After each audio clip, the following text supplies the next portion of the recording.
অনুষ্ঠান বাড়িতে পটলের এই রেসিপিটা খাওয়ার পর আমি তো টোটালি সারপ্রাইজড হয়ে গেছি। অন্য কোনো তরকারি খেতেই আর মন চাইছিল না, এটা দিয়ে সব ভাত খেয়ে ফেলেছি। আজকে তোমাদের সঙ্গে পটলের এমন একটা রেসিপি শেয়ার করব যেটা খাওয়ার পর তোমরাও বলবে আগে কেন এইভাবে বানিয়ে খাইনি। তো পটলের এই রেসিপিটা বানানোর জন্য এখানে 300 গ্রাম পটল নিয়েছি আর দুটি বড় সাইজের আলু নিয়েছি। এখন পটলগুলো ঠিক এইভাবে 4 টুকরো করে কেটে নিতে হবে, আলুগুলো ঠিক পটলের মতো করে কেটে নিতে হবে, মানে লম্বা করে কেটে নিতে হবে। এবার পটল আর আলু ভালো করে ধুয়ে নিতে হবে, 2-3 বার জল পাল্টে ভালো করে ধুয়ে নিয়ে জল ঝরিয়ে নিতে হবে। এবার রান্নাটি করার জন্য চুলোর উপর একটা ফ্রাই প্যান নিতে হবে, দিয়ে দিতে হবে 3 থেকে 4 চামচ মতো সাদা তেল। তেলের মধ্যে ধুয়ে রাখা পটল আলু একসঙ্গে অ্যাড করে দিতে হবে, আর দিয়ে দিতে হবে সামান্য পরিমাণে নুন আর হলুদ। এখন পটল আর আলু হালকা করে একটু ভেজে নিতে হবে, মানে 50 থেকে 70% মতো সেদ্ধ হয় সেই রকম করে ভেজে নিয়েছি। তো এবার এগুলোকে তেল ঝরিয়ে একটা প্লেটে তুলে রেখে দিতে হবে। তো একটা ঝান্না হাতা দিয়ে এখন তেলটাকে ঝরিয়ে নিয়ে তুলে নিচ্ছি। এবার একটা মশলা বানিয়ে নিতে হবে। তো একটা মিক্সার জারের মধ্যে 1.5 চামচ পোস্ত, 2 চামচ সাদা তিল, আর তার সঙ্গে অ্যাড করে দিতে হবে একটি কাঁচা লঙ্কা 2 টুকরো করে অল্প একটু জল দিয়ে মসৃণ করে একটা পেস্ট বানিয়ে রেখে দিতে হবে।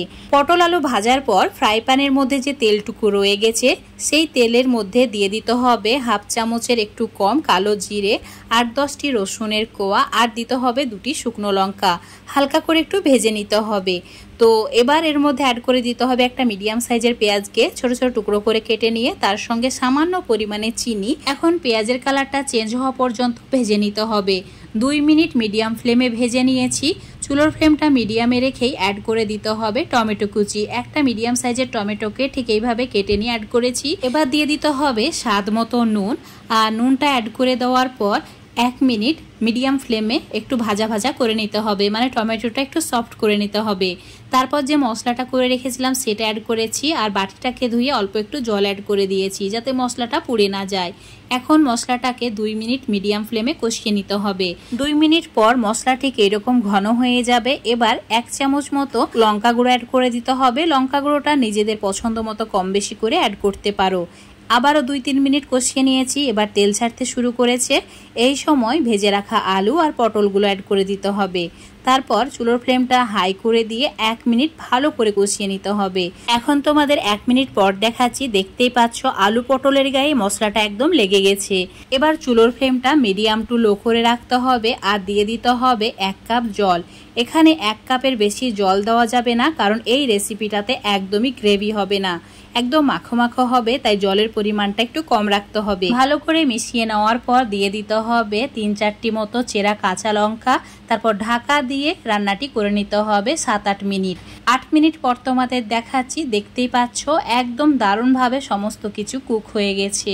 আর অবশ্যই চেক করে দেখে নেবে আলু পটল সেদ্ধ হয়েছে কিনা। যদি সেদ্ধ না হয় তাহলে আরো 2-3 মিনিট রান্না করে নিলেই হয়ে যাবে। এখন চুলোটাকে অফ করে দিয়ে 2 চামচ মতো কাঁচা সর্ষের তেল অ্যাড করে দিচ্ছি। এই রেসিপির মূল ইনগ্রিডিয়েন্টসই হচ্ছে এই কাঁচা সর্ষের তেল। তারপর ঢাকা দিয়ে 5 মিনিট রেখে দিতে হবে, আর অবশ্যই চুলোটাকে অফ করে দিয়ে তারপর সর্ষের তেলটা দেবে।